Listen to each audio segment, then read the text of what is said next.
The Tarzan Duology of Edgar Rice Burroughs, Tarzan of the Apes and the Return of Tarzan, a Pulplit Productions annotated edition.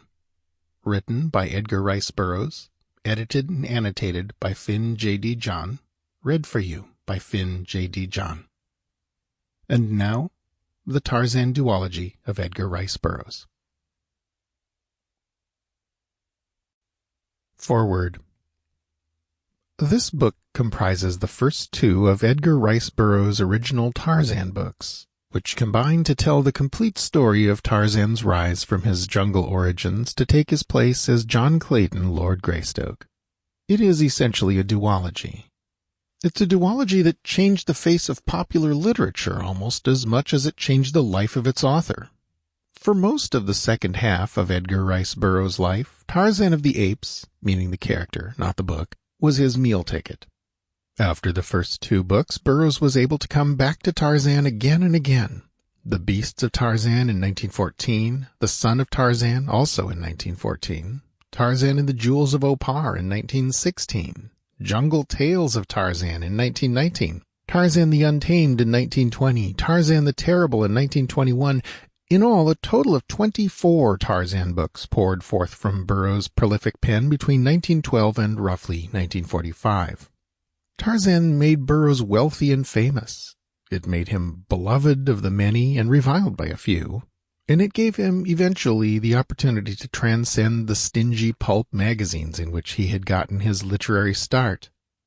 The first novel in the series, Tarzan of the Apes, was Burroughs' third novel, and it's one of his very best, but more than that, it's unquestionably his most misunderstood.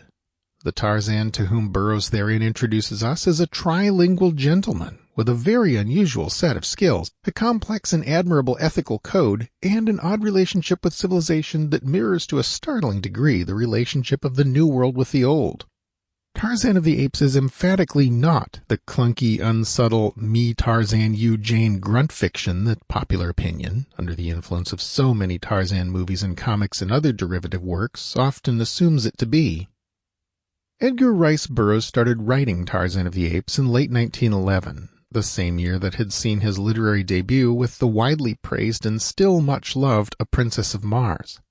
It followed directly upon the heels of Burroughs' then unsold second novel, The Outlaw of Torn, a historical fiction work set in medieval Europe which Burroughs had dashed out in less than a month in a rush of energy following the smashing success of A Princess of Mars earlier that year. Burroughs packaged and submitted The Outlaw of Torn to his publisher with great excitement, but when it arrived it landed with a dull thud. No one expressed any interest. What feedback he was able to get was clearly motivated by sympathy for Burroughs rather than interest in his story. After the excitement of his first taste of literary stardom, this flat, discouraging response was like a dash of cold water in the face. Burroughs had tasted literary success. A new lifestyle with a new career seemed within reach, but Burroughs was still shackled to his daily job as service bureau manager for System, a businessman's magazine. That grandiloquent title simply meant that he was tasked with replying to requests for business advice. The magazine offered, for $50 a year, a sort of on-call business consulting service, and when a businessman took advantage of that deal to request advice, it was Burroughs' job to furnish some. The irony of this position was not lost on Burroughs. Quote, "I knew little or nothing about business, had failed in every enterprise I ever had attempted, and could not have given valuable advice to a peanut vendor," he later wrote, according to Burroughs' biographer Erwin Porges, recounted in his beefy, thorough 1975 biography, The Man Who Created Tarzan. "Yet I was supposed to solve all the problems of our subscribers, among which were some very big concerns." For a man with a conscience, it was a morally unpleasant position, and Burroughs quite clearly felt that discomfort and resented being forced to assume it. Quote, "Ethically, it was about 2 steps below the patent medicine business," he wrote, and "I never so thoroughly disliked any employer." But in 1912, a family man with a wife and 2 small children didn't have the luxury of turning up his nose at his job unless another one was very close at hand.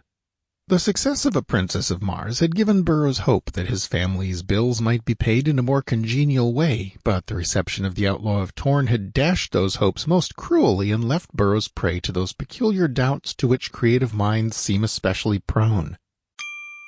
Sample complete. Ready to continue?